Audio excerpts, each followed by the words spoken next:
नमस्कार दोस्तों, बहुत बहुत स्वागत आपका मेरे इस चैनल पर।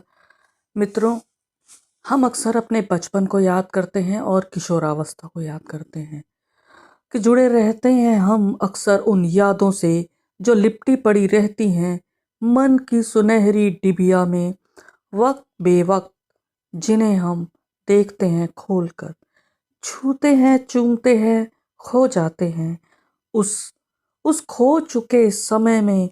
विलग नहीं होना चाहते कभी, तिजोरी की चाबी घुमाते, तिजोरी की चाबी घुमाते।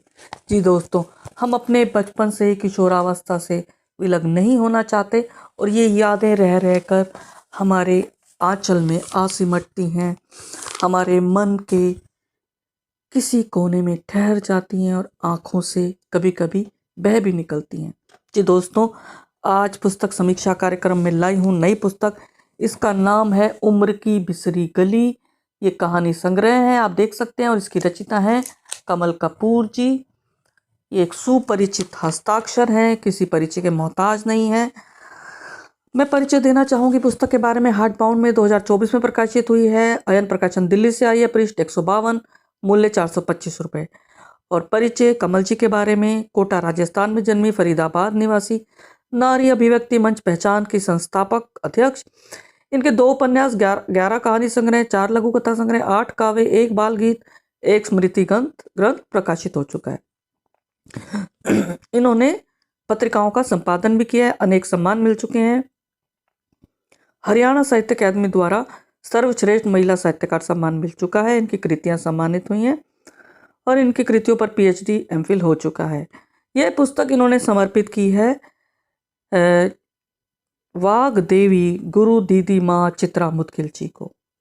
और आत्मकथ्य में कमल जी कहती हैं कि आज मैं मुड़कर पीछे देखती हूँ तो सोचती हूँ कि मैंने सही मायने में शिद्दत से जिंदगी तो सिर्फ 19 बरस तक ही जी है।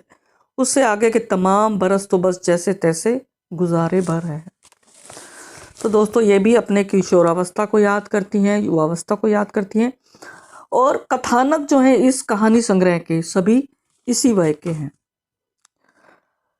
और अब समीक्षा की बात करती हूँ। किशोरों और युवाओं को केंद्रित करती 15 कहानियां हैं इसमें। ये रचनाएं वास्तविकता के करीब है और संबंधों की कहानियां हैं, भावनाएं हैं इनमें। इन कहानियों के माध्यम से कमल जी ने किशोरों की अपरिपक्व सोच से भी हमारा परिचय कराया है। उसके बाद इन्होंने मार्गदर्शक की भूमिका भी निभाई है इन पात्रों के माध्यम से। इनकी कलम मंझी हुई है। इनकी कहानियों में आदर्शवाद है, वर्णनात्मक है इनकी कहानियां, वातावरण और परिस्थितियों का वर्णन करती हैं इसमें। और यथा योग्य अलंकृत भाषा का प्रयोग किया इन्होंने। प्रवाहमयी इनकी भाषा है, सामाजिकता है इनमें, हाशिए पर पड़े वर्ग की दशा दिशा से परिचित कराती हैं, अलहड़ उम्र की नादानियां भी बताई हैं इसमें। और अब मैं बात करूंगी प्रथम शीर्षक कहानी के बारे में, उम्र की बिसरी गली।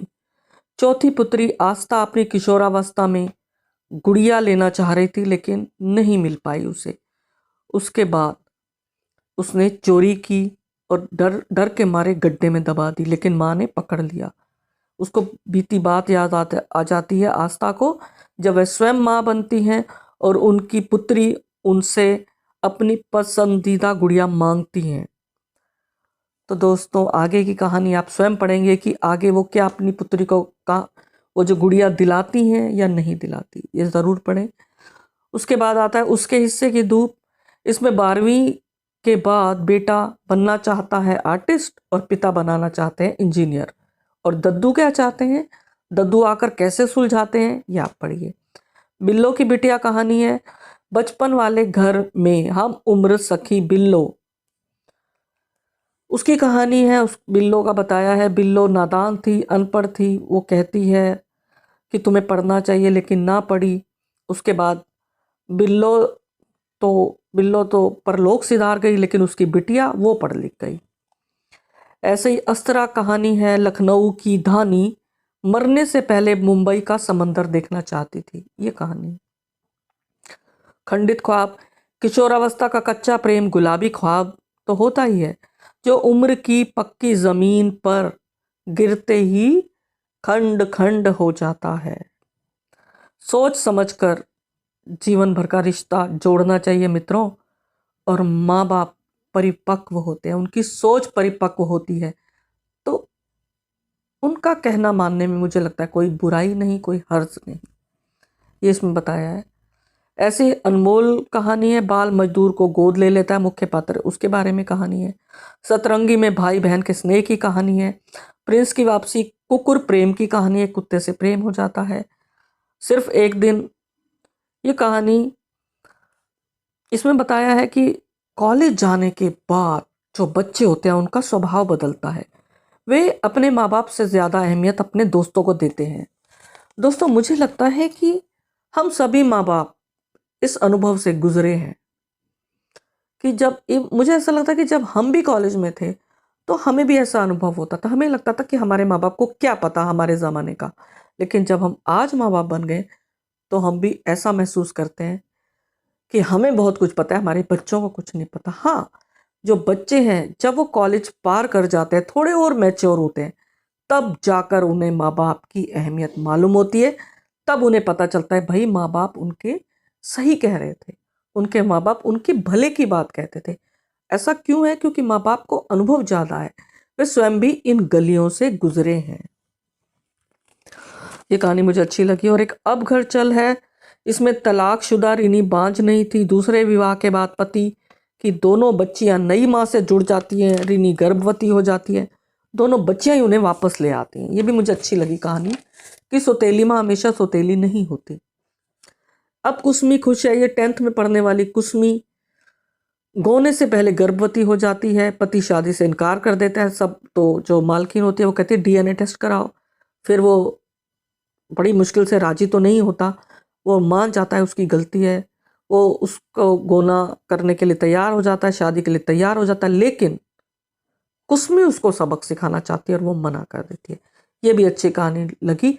पर दोस्तों, मुझे कई बार ऐसा लगता है कि हम लोग इतने पढ़े लिखे, हम इतने समझदार हैं, हम सब कुछ जानते हैं, फिर ऐसी गलतियां कैसे करते, कैसे भरोसा कर लेते हैं हम उन लड़कों पर जो बहलाते फुसलाते हैं, जिनका मकसद सिर्फ देह हासिल करना होता है।